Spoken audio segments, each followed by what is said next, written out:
Okay, today I'm going to talk about my initial reactions to watching the video of my historical scene investigation lesson plan that I did. It was on the Booker T. Washington dining with at the White House with the president.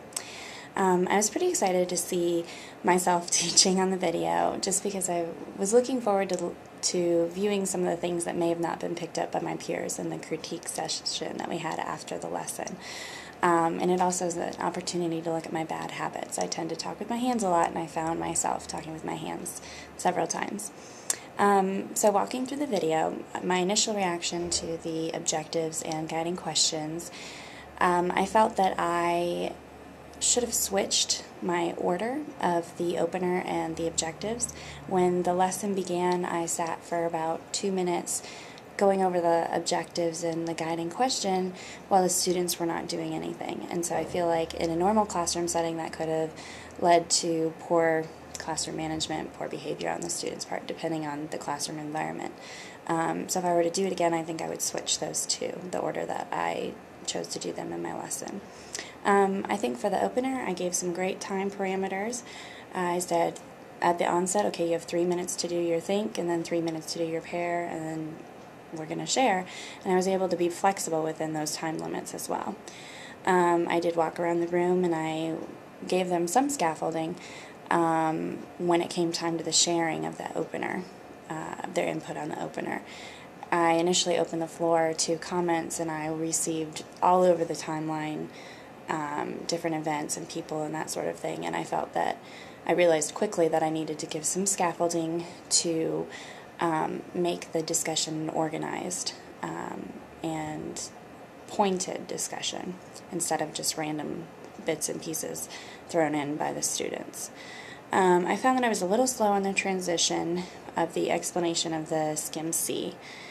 And although the model went well and I had the wait time, I think I allowed enough wait time for responses. I think the transition, I could have worked on that a little bit better.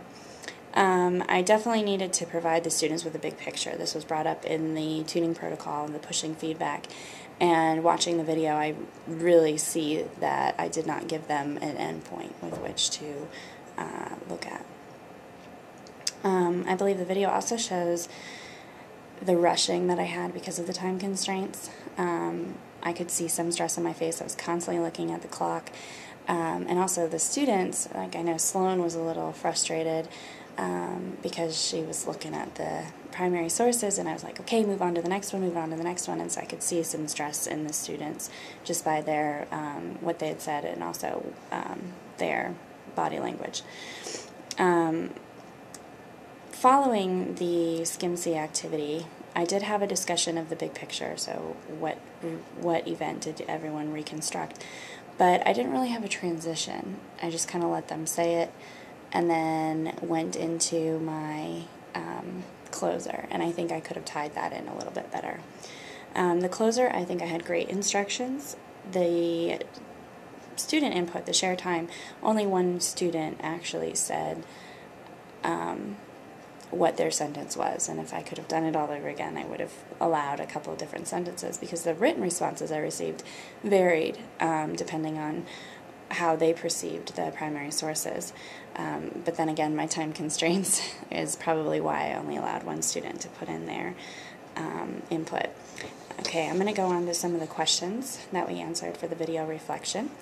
Looking at the classroom involvement, I think the design of the lesson really lended itself to great classroom involvement. Most of the time was spent in a student-centered learning environment, and the students were paired up, they were in groups, they were working as a team, they were discussing their perspectives on different sources and that sort of thing. So I think this lesson lent itself great and did a great job of keeping the student involvement high and active participation.